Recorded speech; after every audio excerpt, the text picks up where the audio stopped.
Namaskar students, we are continuing with extraction of element, metallurgical process. Today's our topic is refining of metal. Already we have discussed the previous method for the extraction of element. First, crushing and pulverization. After crushing and pulverization, we do concentration of ore, that is the increase in concentration by applying simple method, physical or maybe chemical. Then next was calcination and roasting, और calcination और roasting के बाद हम क्या करेंगे, reduction, और reduction, after reduction we got crude metal. वो जो भी metal आपको अभी मिला है reduction के बाद वो pure metal नहीं है, उसमें इम्प्योरिटी है. उसके बाद हम क्या करेंगे, प्योर मेटल इम्प्योर मेटल्स को प्योरीफाई करने के लिए हम करेंगे refining. There are many different way to refine a metal. कौन सा मेथड लगाएंगे वो डिपेंड करेगा कितना प्योर हमें चाहिए, कौन सा मेटल चाहिए, किस तरह की इम्प्योरिटी है. So last step of the metallurgical process is refining. Refining of crude metal का मतलब यहाँ पे क्या है, इम्प्योर मेटल. जो इम्प्योर मेटल है उसकी हम यहाँ पे रिफाइनिंग करेंगे. Refining of the metal. कौन से मेथड लगाएंगे, again we say that depend on the nature of impurity. Generally हम यूज करते हैं electrolytic refining, zone refining, van Arkel method, Mond's process, liquefaction, polling. These are the distillation, chromatography. These are different way. One by one we study, we discuss with their principle. A very important method, electrolytic refining. Electrolytic refining generally done where metals are good conductor like silver, copper, aluminium. Say we take the example of electrolytic refining of copper. Say this is electrolytic tank and we take aqueous copper sulfate. Aqueous copper का आयनिक solution. जिस भी metal को आपको refining करना है, silver को refine करना है तो सिल्वर का आयनिक सोल्यूशन होना चाहिए, कॉपर को रिफाइन करना है तो कॉपर का आयनिक सोल्यूशन होना चाहिए, एल्यूमिनियम को रिफाइनिंग करना है तो एल्यूमिनियम का आयनिक सोल्यूशन होना चाहिए. और हम क्या करेंगे, हम thick, this is anode. Anode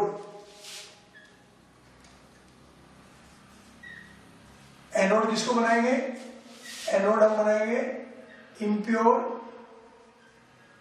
copper. Impure metal in electrolytic refining क्या क्या लेंगे हम आयनिक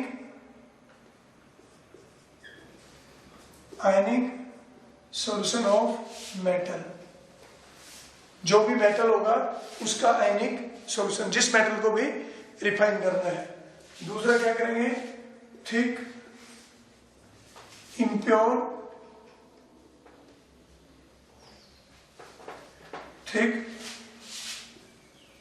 impure metal become anode, or thin pure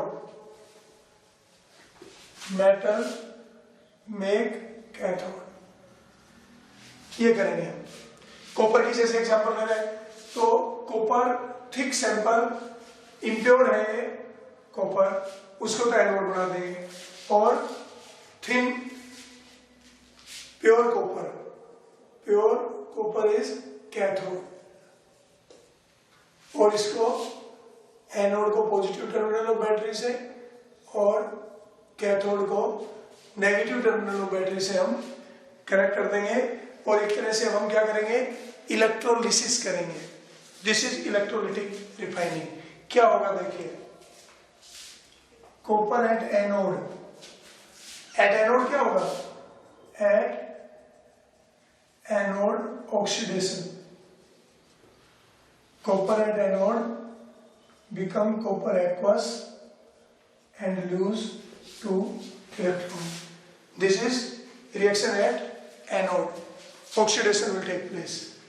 At cathode reduction will take place. किसका होगा, copper aqueous take 2 electron and become copper solid at cathode. Copper जाके solid deposit हो जाएगा cathode पे. ओरल रिएक्शन क्या हुआ, ओरल रिएक्शन ये हुआ, कॉपर एनोड जाके डिपॉजिट हो गया कॉपर कैथोड पे. ये हुआ. यहाँ क्या हुआ, कॉपर आयन डिसोल्व हो गया. कॉपर एनोड का जो कॉपर था वो धीरे धीरे डिसोल्व होके एक्वस सॉल्यूशन में आ रहा है. धीरे धीरे ये डिसोल्व होता जा रहा है और ये डिसोल्व होके सॉल्यूशन में आ रहा है. और सॉल्यूशन का कॉपर कैथोड पे जाके डिपॉजिट होता जा रहा है. तो धीरे धीरे एनोड तो डिसोल्व होती जाएगी और कैथोड पे प्योर जाके डिपॉजिट होता जाएगा.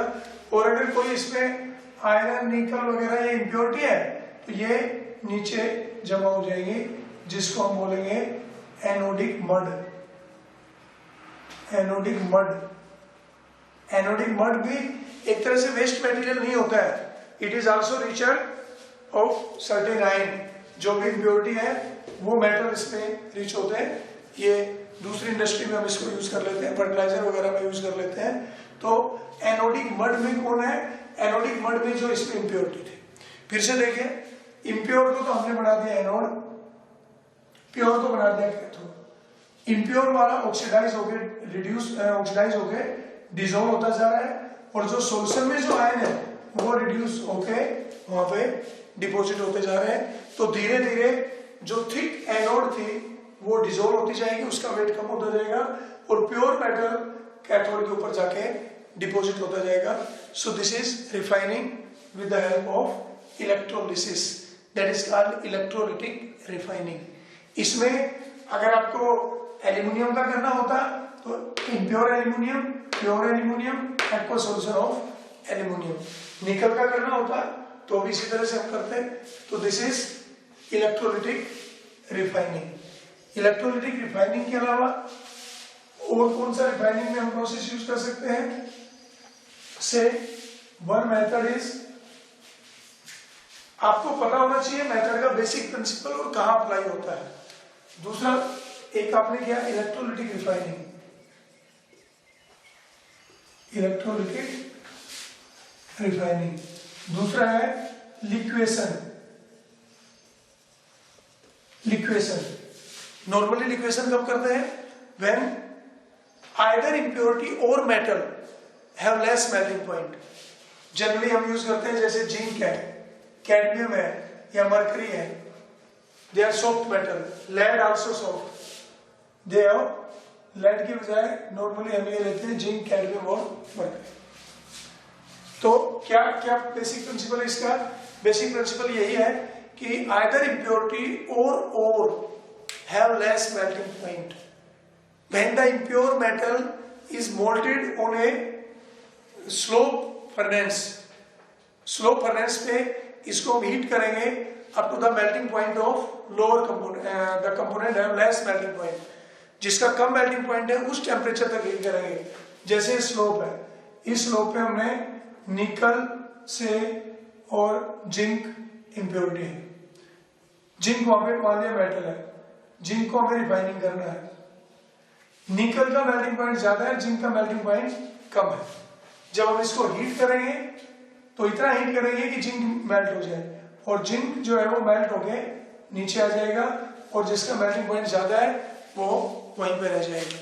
तो what we do in liquation method, in liquation method we heat the impure metal up to the temperature where the component having less melting point get melt and flow down in the slow furnace and separate leaving behind the impurity.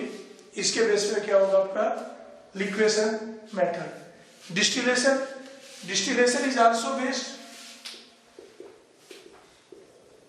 Distillation method. Distillation is also based on boiling point difference. Say one is mercury and one is say iron in this.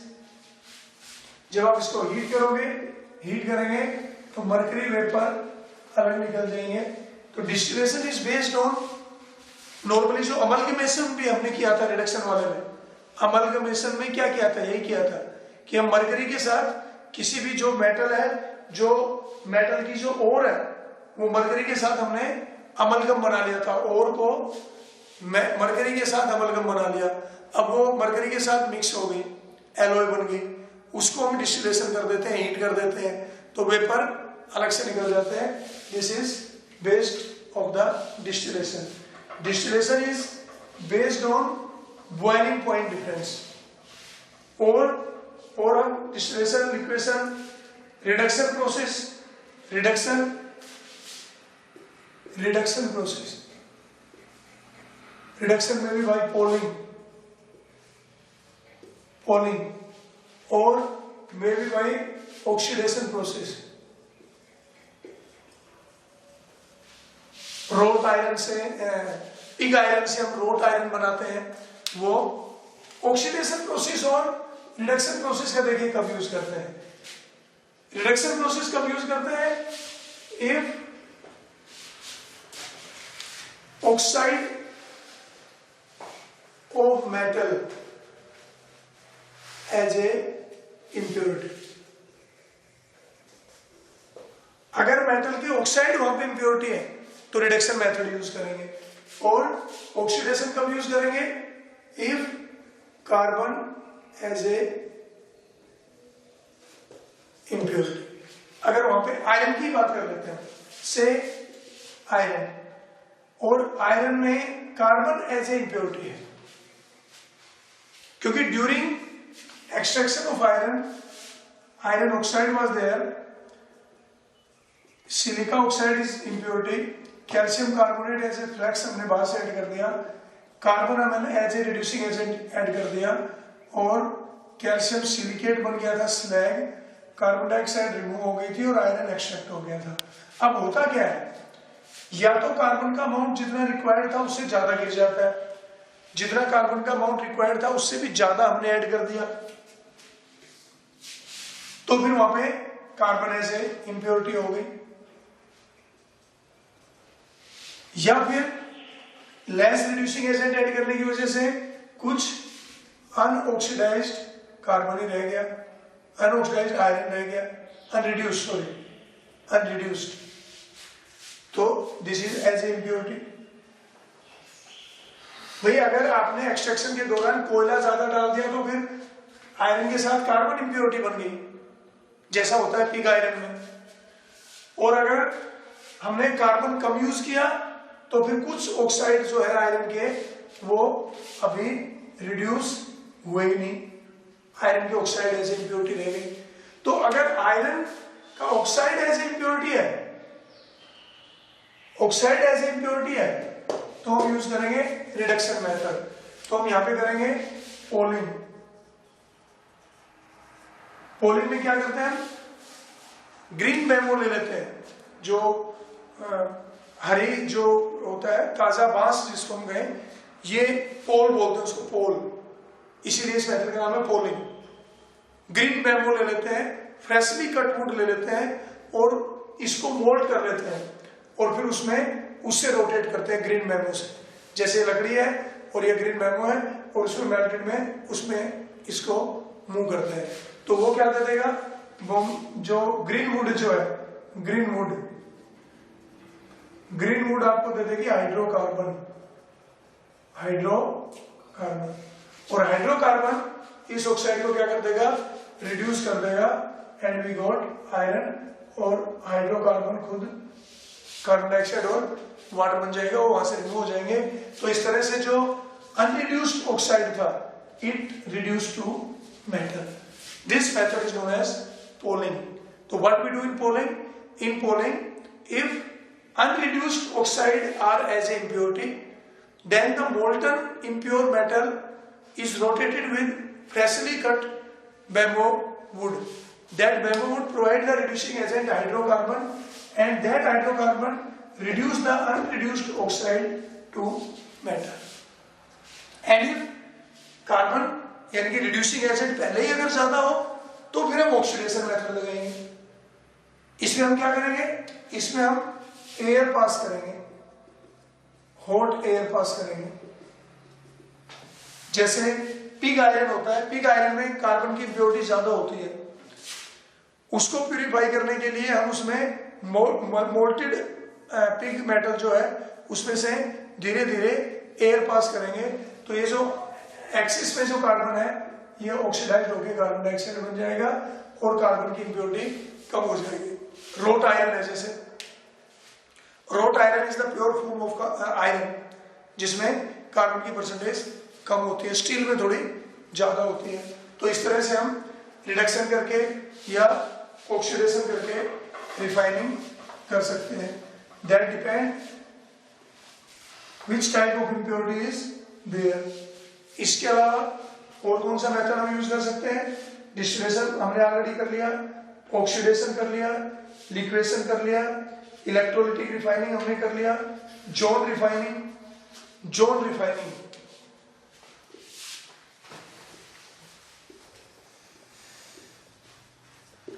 Zone refining में देखिए कैसे करते हैं।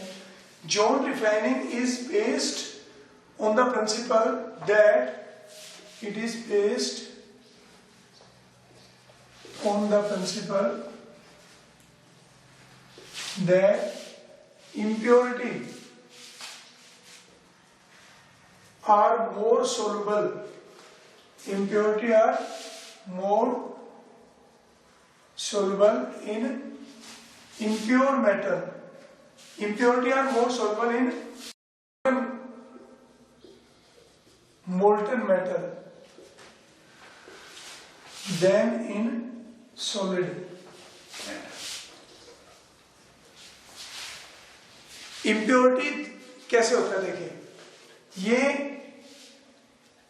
एक impure metal है और इसमें impurity है। These are the impurity present in this metal. क्या करेंगे? एक हम सर्कुलर हीटर लेंगे, जैसे ये ले लिया हमने, सर्कुलर हीटर है, और ये ले लिया रोड। ये आपका इम्प्योर मेटल है, ये रोड है। या तो रोड को एक जगह रखेंगे, हीटर को मूव करेंगे, हीटर इसके चारों तरफ मूव होगा, या हीटर एक जगह रहेगा, रोड मूव करेगी। एक ही बात है दोनों में। तो क्या किया हमने? से दिस इज हीटर। अब ये हीटर चारों तरफ है इसके, जैसे ये हीटर इसके कॉन्टेक्ट में आएगा, ये यहाँ का जो जहां हीटर आएगा वहां क्या हो जाएगा? मेल्ट हो जाएगा। तो ये आगे तो अभी सॉलिड है, ये आगे का तो अभी सॉलिड है, ये हो गया मेल्ट, लिक्विड बन गया। अब इम्प्योरिटी किसमें ज्यादा सोल्युबल है? Impurity are more soluble in molten metal, molten में ज्यादा सोल्युबल है। अब धीरे धीरे इस हीटर को हम आगे मूव करेंगे। जब हीटर आगे आगे मूव होके यहाँ गया तो यहाँ का मेल्ट हो गया और ये अभी धीरे धीरे ठंडा होने लग गया, और ये जो इम्प्योरिटी है ये आगे चली जाएंगी, क्योंकि इम्प्योरिटी जैसे ये सॉलिडिफाई होना शुरू होगा, इम्प्योरिटी सॉलिड में लेस सोल्युबल है एज कंपेरिजन टू मोल्टन। तो ये इम्प्योरिटी जब ये ठंडा होने लगेगा, ये सॉलिडिफाई होने लगेगा, तो ये इम्प्योरिटी इधर मूव कर जाएंगी और यहाँ जाएंगी। फिर हीटर जब आगे मूव करेगा तो आगे जाएंगी। धीरे धीरे ये जो सारी इम्प्योरिटी है, एक बार में नहीं, 3-4 बार में हम बार बार करेंगे तो ये आगे की तरफ इकट्ठा होती जाएंगी, और फिर इसको हम यहाँ से काट देंगे। उधर इम्प्योरिटी चली गई, ये मेटल आपका हो गया प्योर। फिर से देखिए एक बार, these are the impurity. Heater को लेके आए हम, हीटर को लेके आए, यहाँ हीट किया, हीट किया तो ये हो गया मोल्ट, लिक्विड हो गया, और इधर है सॉलिड। जब हीटर आगे मूव करेगा तो इधर का लिक्विड बनना शुरू हो जाएगा, ये धीरे धीरे सॉलिडिफाई होना शुरू होगा। जब ये सॉलिडिफाई शुरू होना होगा तो these impurity move in liquid phase, move in molten metal, because impurity are more soluble in molten than in solid. फिर हीटर आगे जाएगा तो यहाँ जो इम्प्योरिटी है वो आगे, इस तरह से बार बार करके इम्प्योरिटी एक एंड पे हम ले जाएंगे और दूसरे एंड पे प्योर बन जाएगा और वो जो इम्प्योरिटी है उसको हम वहां से कट कर देंगे। ये भी ज्यादातर हम यूज कहाँ करते हैं, जहाँ पे मेल्टिंग पॉइंट कम है। बहुत हार्ड मेटल है जिनका मेल्टिंग पॉइंट बहुत ज्यादा है, तो उनको हम, क्योंकि उसमें फिर ज्यादा एनर्जी चाहिएगी, तो वहां पे हम यूज नहीं करते हैं। तो this is zone refining. Then vapor phase refining. Vapor phase refining. In vapor phase refining, what we do, what is the principle? Metal convert into its volatile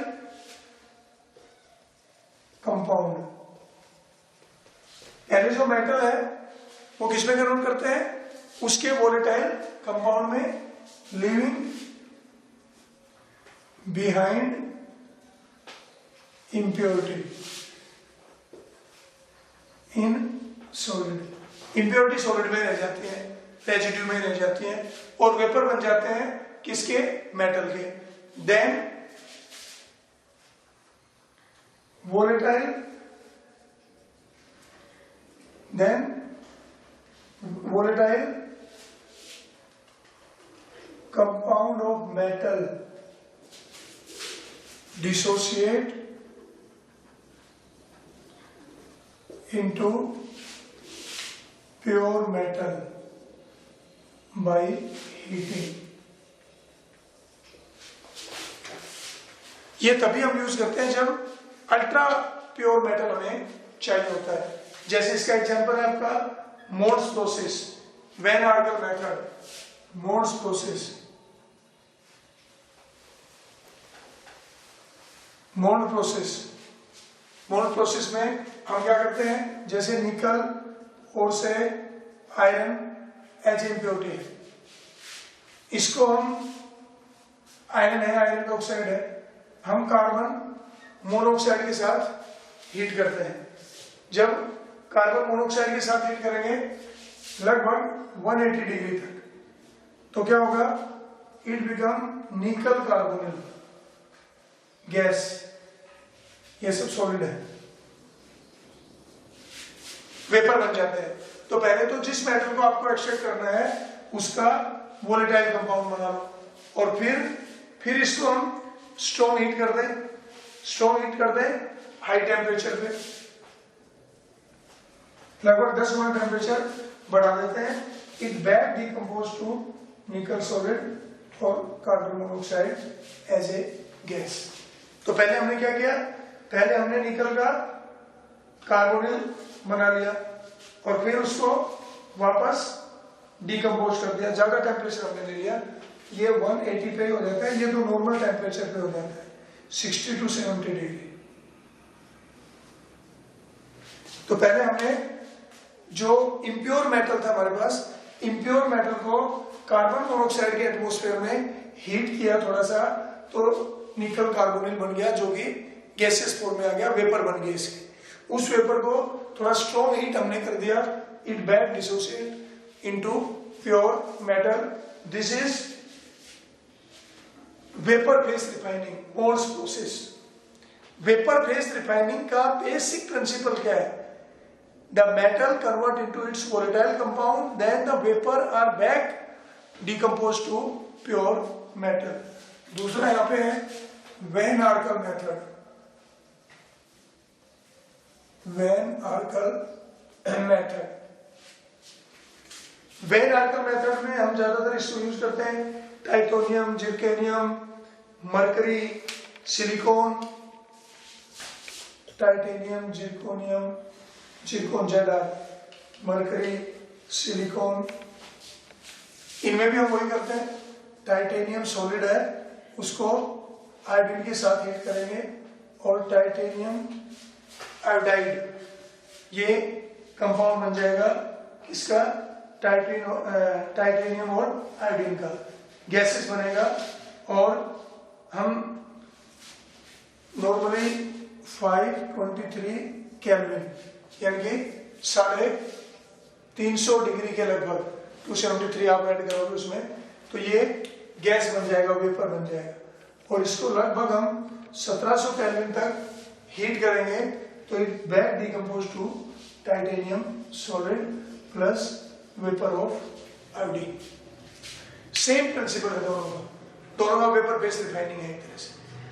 mould process में क्या किया हमने, निकल का प्यूरिफिकेशन के लिए यूज करते हैं, और वैन आर्कर मेथड हम जिरकोनियम, टाइटेनियम या मरकरी, सिलिकॉन वगैरह के लिए यूज करते हैं।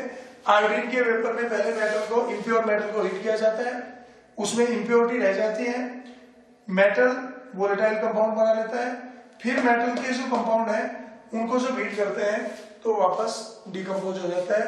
This is vapour phase refining. और chromatography we can do, chromatography कर सकते हैं।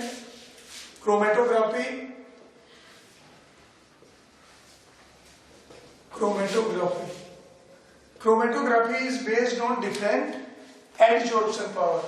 लेकिन ये जो क्रोमेटोग्राफी है या और हम सॉल्वेंट एक्सट्रैक्शन वगैरह करते हैं, ये ज्यादा क्वांटिटेटिव पर्पस के बजाय क्वालिटेटिव पर्पस के लिए यूज की जाती है, क्योंकि यहाँ पे हम बहुत लार्ज स्केल पे प्यूरिफिकेशन नहीं कर सकते।